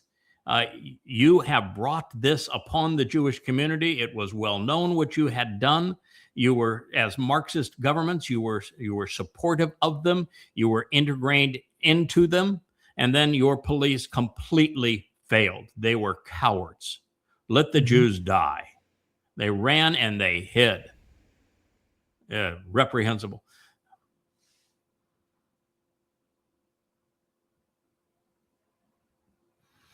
This is an interesting graphic here. This is an image generated based upon what we have come to know about the Milky Way galaxy, our galaxy, and it's like our universe. It's very thin. Why it would be thin without being designed to be thin is curious. There are some stars in a belt below and above the main disk, but virtually everything is in that disk, and it's just as flat as it can be. And we're about halfway out, a little more than halfway out, between half and 2/3 of the way out in one of the arms. And there nobody really knows because we can't see through the center of our galaxy. Too much commotion there, too much gas and a black hole and that sort of thing. So we can't see through the center of our galaxy. And therefore, we can only estimate the number of stars in it, but the estimate's about 400 billion. And we can't even get to the nearest cluster. There's a 3-star cluster that is near us. It's of little dippy stars. They're red dwarfs. I mean, they're nothing of any consequence. I don't even think you can see them with the naked eye, and they're the closest to us. They're about 4 light years away. And we have a 0% chance of ever getting to the nearest stars. 0. And yet there's 400 billion in our galaxy. And beyond that, we're one of 2 trillion galaxies. And beyond that, the galaxies only represent 5% of the known universe. The other 95%, we don't even know what it's made of. We just call it dark. Dark energy, dark matter. But we know it's there. We just don't know what it is. That's why we call it dark. We call it dark because we can't see it. I found it interesting. I think it was Zachariah quoting Dode talking about how the universe is flat, and he uses as a plate. The universe laid out as a plate, and it's like, wow. If that's not something that just shows you how inspired, that you're really, these guys are really speaking for Yahweh, there's no way we didn't even know this. There's no way that back then they could know that unless they were getting inside information. Right. And regularly the terminology is used that the universe is expanding. And we did not know that until the Hubble constant, when we found that through the redshift that galaxies are moving away from us. So we did not know that the universe was expanding. We thought it was actually a steady state. Einstein was convinced it was steady state. And through the 1940s and 50s, it was believed that the universe was steady. And we have now learned that it is expanding, and that was the conversation that God had. And God actually was the first to use the term Big Bang. And so he talked about the initiation of the process with the Big Bang. He also was the first to say that the universe began with light, and that it was light that coalesced ultimately energy into matter. And when you try to age the universe, all you can do is age the universe from court confinement when energy became matter. Energy and matter are the same things. They're just different amounts of the same things. That's what E equals MC squared represents. And God described it quite accurately. And the other thing that he said that wasn't known until about a year ago is that the star nurseries occurred in vast fields of water. And now we found that there are places out there that have the equivalent of water of like millions and millions of Earth oceans. And so it is in these star nurseries in the nebula. And now we have found some that are just unfathomable seas of water. So everything that was described, including Big Bang, including the duration of time, because God says that from the perspective of creation, it was 6 24-hour days that the process took. And we now can measure the cosmic background radiation from the Big Bang, again, the term that God coined 3,450 years ago. And when we divide the 14 to 15 billion years that the universe is old by the dilation of time recorded by the cosmic radiation background from the Big Bang, it's 10 to the 12th power, and you divide 14 billion years by 10 to the 12th power, you end up with 6 24-hour days. 4 days. Pretty impressive. God's really smart. Yes, indeed. Indeed he is. His metaphors have legs. They do. Yeah. This is the weasel in chief trying to finagle how he is going to put Islamic troops in Gaza, and it'll be the same policing force that'll be used in the Fakistanian state, the Islamic State carved out of Israel's heart. And so what he's going to do is going to put Egypt and Turkey and Qatar and Saudi Arabia and Indonesia and all of these countries that are devoted to the destruction of Israel. Mm-hmm. He's going to have them with weapons supplies and U.S. Commitments to defend them in Gaza, where Hamas is still armed and deadly, and they're going to have that same police force in Fakistan, and sitting right by Erdogan, who is the messiah for the Islamic world and constantly calls for the destruction of Israel, as does Qatar. This is why the United States is named as the great betrayer through the prophets. This is what Donald Trump is maneuvering to achieve.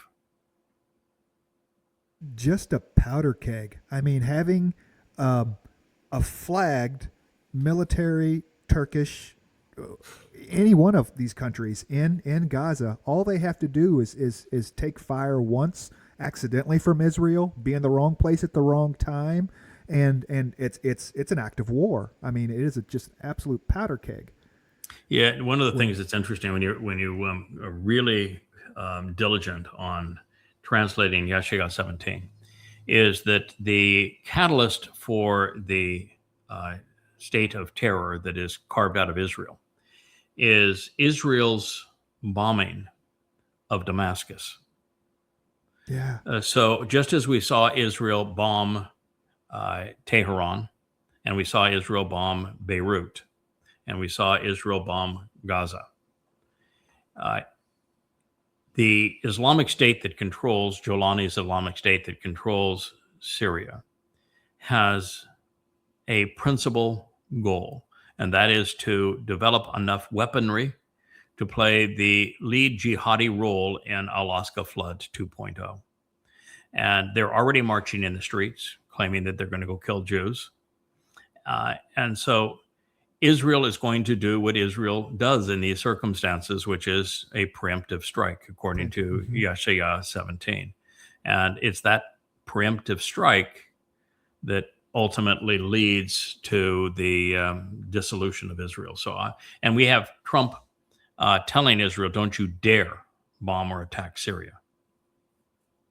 So we'll see how this plays out. But Netanyahu cannot survive without war. He's made Israel a vassal of Donald Trump and has put Israel in this position where they're carving Israel up. And so it's astonishing that Donald Trump is popular in Israel and that Netanyahu is popular in Israel when they're the very people who have destroyed Israel.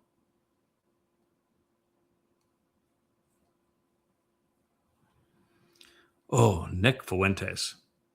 Nick Fuentes, I had thought was the most rabid anti-Semite on the planet.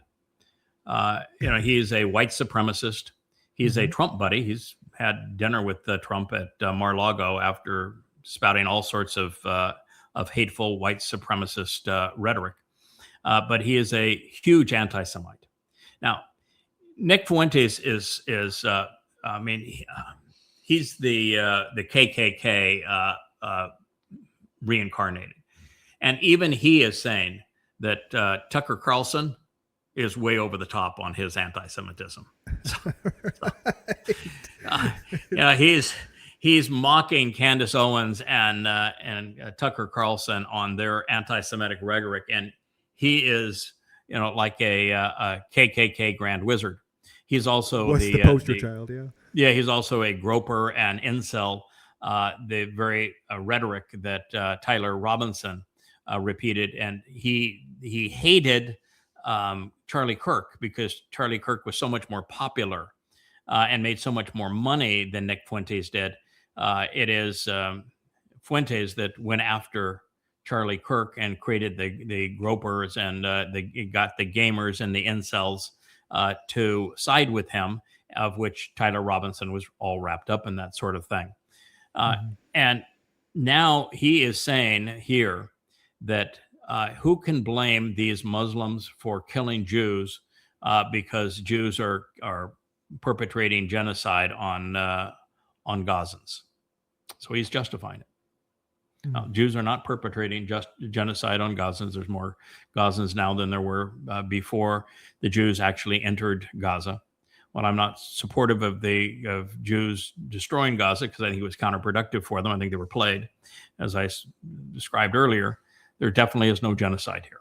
Now, not by the international definition. By the international definition, if you throw sand in somebody's face in a sandbox, you're perpetrating genocide. I've published the international standard for genocide, and almost every human being that's ever even blown their horn in a car is guilty of genocide by the UN's definition. All you have to do is cause somebody to have mental anguish over what you've done, and you are guilty of committing genocide. But nonetheless, he is saying that these Muslims were justified in slaughtering Jews. No. Yeah. Unbelievable. No, really. Unbelievable. We'll end on this one. We're at 2 hours for our vlog on the vlog. Oh, that flew by. Yeah, that was quick. This is something else. I mean, I've been doing a lot of I told you so, but I told you so. That the fact of the matter is that since I began to study YAHOWAH's prophets and have written 35 books on YAHOWAH's prophets, I've made a lot of predictions about things that are going to happen in the world, and thus far I've been right 100% of the time. I was right here. I know a lot about China. I've spent a lot of time in China. I know a lot about trying to do business in the United States. I know a lot about business. I've taken 2 companies public. One of the very few people that has ever done that, companies that I founded myself.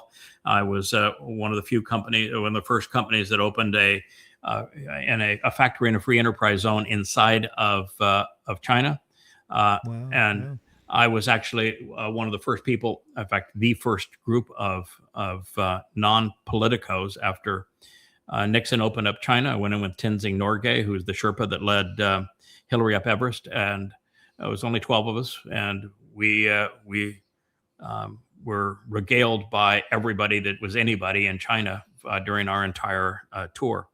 I know China really well, and I also know manufacturing well because I have owned manufacturing companies. I know international trade well. I've owned a company that brought in tens of thousands of containers. So I know this business really well. I know what I've built factories in the United States, and so I know what the United States has done, and I knew it 30 years ago that the United States was making it impossible to manufacture in this country.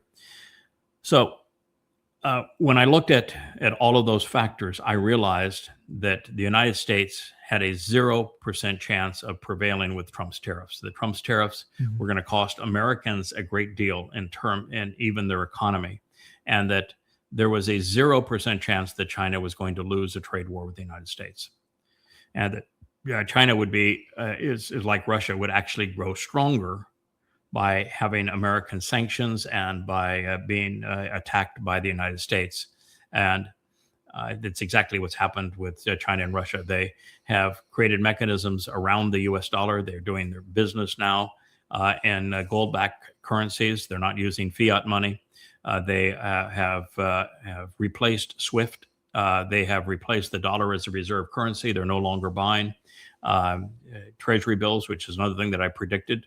When they mature, they're out of them. And we have the only way we can sell our T-bills is through quantitative easing, which is the illusion of them being purchased by the Fed.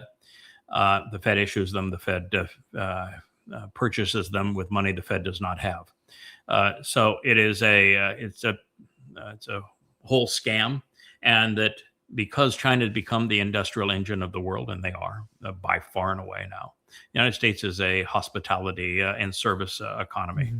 We don't make things anymore. China does. And when Trump decided that he was going to go after China, I knew that's going to blow up in his face, and that it would destroy the U.S. economy, and that China would prevail in every possible way, including rare earths. And they did. But what happened is even beyond what I had forecast, and that while I said that the United States trade with China is a rounding error, it's a small part of their exports. So the Chinese were in a position to replace the United States very, very easily. And the United States actually couldn't do without the rare earths or the phones or the computers or the electronics that are only sourced now in China. So the United States would have to capitulate and bring those things in and have those things untariffed and beg the Chinese to sell them to us again, which they did. But at this point, China just posted their best trade numbers ever. Year over year, they have successfully found a way to prosper against the United States, and that Trump has nothing but egg on his face. He pulled a foolish ploy. His tariff war was absolutely asinine. Tariffs are attacks on your own citizens. You don't impose tariffs on another country. China doesn't pay a penny of those tariffs. Americans paid all of those taxes. And he bankrupted America and he enriched China. So there you are. They prevailed. Russia prevailed. We declared a war against Russia by moving NATO into Ukraine. That's where we promised the Ukraine they'd be part of NATO, and then we started having all the war games in Ukraine, and then we toppled the pro-Russian government that had been elected, and we began to fight this proxy war to kill Russians, and it backfired on us. They confiscating Russia's national reserves, sovereign national reserves, caused the rest of the world to say if they can do that to the Russians, they'll do that to us. And even Saudi Arabia started selling oil outside of dollars. And the whole world is now doing commerce away from the U.S. Control mechanism, because the U.S. this idiot decided that he would use the U.S. currency, which had always been a safe haven, which is why it was used as a trading mechanism. He decided to weaponize it. And the weapon was nuclear, and it blew up in America's face. America's done. I mean, I can't tell you if it's going to happen in 1 year or in 4 years, but America's done. Economically, we're going to implode. There'll be nothing left economically functional in the U.S. government. We are bankrupt. We have no means to roll over our debt. We will inflate it to the point where there'll be wheelbarrows to buy a loaf of bread. It'll be replaced by a Trumpian prop that will be electronic money, that everyone will be controlled. Your savings will be of no value to you whatsoever. Everyone has to agree to the new mechanism that replaces the dollar or starve to death. And it's easier to hide it now, though. I mean, because if you look at first of all, it's a digital wheelbarrow to buy bread, because it's all on a card. And I was also looking at a while back, you don't see the bread lines anymore because of EBT cards, because of the way that welfare is done and things like that people can't actually see the impact of it and measure for themselves in their own communities. Like the soup lines in the 30s and things like that. We see it here. We see it here because when you go to the market here, 85% of the purchases are on the food stamp cards. 85%. So everybody that's checking out before you and after you is spending, buying steaks and wines and the like. And I know there's not supposed to be certain things, but they don't care. But it's the government handouts on credit cards. So it's reprehensible what we've done to ourselves, but we did this to ourselves. We abused, just like we're sanctioning Venezuela and blockading Venezuela, and we did that to Russia, and we tried it with China. We pretend like the world is ours to control. It's our oil. Yeah, we think that the world is ours. We think it's ours, and you need to play by our rules. And if you don't want to play by our rules, we'll bludgeon you, and we'll bludgeon you because the dollar being the reserve currency in SWIFT, and we will keep you out of that system, and we will sanction you as part of that system so that your people will starve if we don't like what you do. And we weaponized our currency, and we destroyed ourselves. The rest of the world says, screw you. We don't want to play with you anymore. You're disgusting. And we don't And have to, this yeah. man is to blame for it. So he is demon possessed. He was elected by Americans, and he will destroy America. That's probably a good place for us to stop. Well, can we play the Wookiee one more time as a close to our program? Gotta Rich, love you gonna close us out? the Wook if we have it. But thank you, Kevin. I enjoyed being able to do this Absolutely. with you. Always nice I doing enjoyed it the vlog on a blog. All right, signing off by the Wookiee.